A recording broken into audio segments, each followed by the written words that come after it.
you, Melissa. My first question is, when you say subscription-based, Yeah. can you explain that? Interesting. So if you had a subscription-based model, so if I'm an architect and I have a client, I might say to them, okay, I'm going to build you a house, but let's say a year later you have another child. So what I'll do is I'll take a fee from you initially, and then maybe you'll pay me, let's say, a retainer, as we might call it.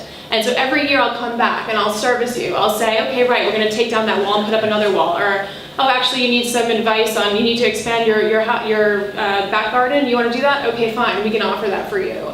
So you maintain the relationship with the client. They might come back to you, but it's more about coming back to them year after year and providing the service. And then they say, oh, actually, you want to move house at some point. Okay, great, well, then we're going to change this. But you have that relationship with the client. So does Netflix. We constantly pay, because it's just easier to do that. If we provide the service, we went into the houses on a yearly basis, we can then service the clients in that way and provide that, and give ourselves a new opportunity for taking in money on a constant basis. Okay, and so beyond money, how do you preserve the integrity of designs and integrity of ideas when you're kind of draining, I guess, or continuously providing the service, as opposed to focus and, you know?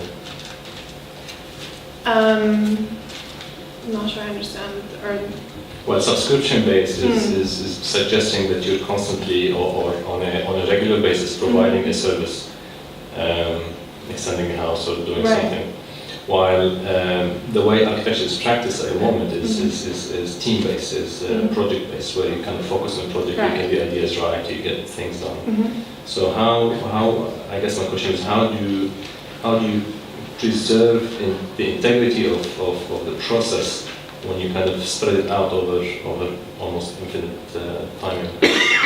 I think I wouldn't worry about that, really. I mean, I think things are going to change anyway. I mean, clients change, their needs change. I mean, and if they have a relationship with you, they'll come back to you, and you'll be able to carry on that design. I think we need to start thinking about the longevity of the projects that we do. And are we building houses for people to be in for 40 years? No, because as I was saying before, they're assets. People want to flip them over. I mean, in 2 years' time, sell them for another $150,000 and move on to the next house. I mean, we need to be considering what our clients are actually doing and providing for those needs as opposed to the needs that we think they need.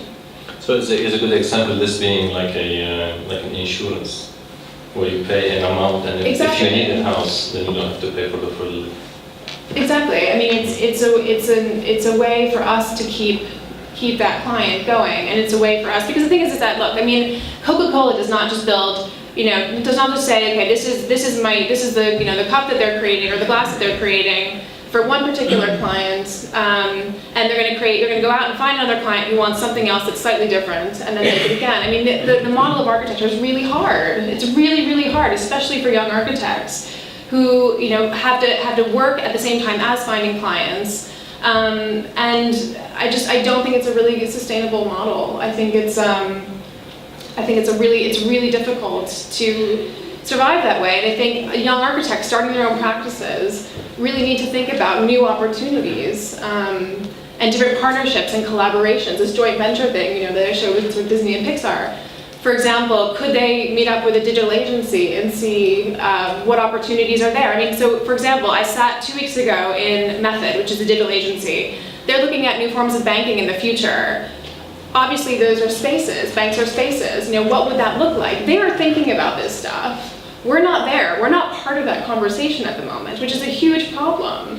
But yeah, so that's why I think architecture students, when as soon as they graduate, they need to consider, could I actually work at a digital agency? Well, maybe they could. Or even should architects be employing people that work at digital agencies in our practices?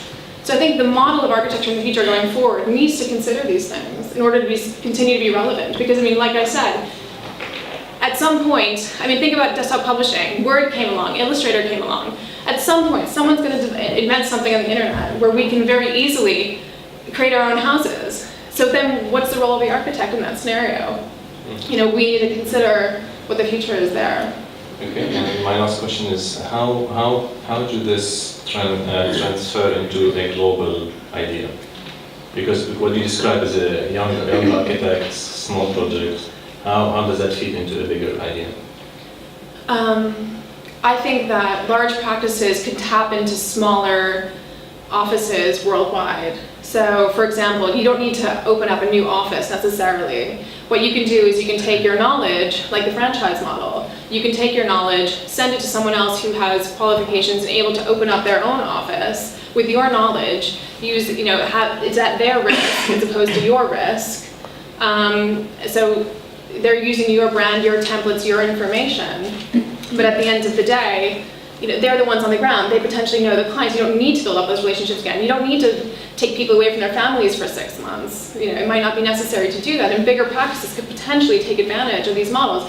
Bigger practices have the resources to develop this new kind of technology, in order to actually, to be looking ahead and to do this. I mean, smaller practices don't have that. So I think, in the position that KPF's at, I mean, you could be doing innovation in terms of, what if architecture was to totally change and be put out of business by some kind of new technology? Or what if you were the ones who created that technology?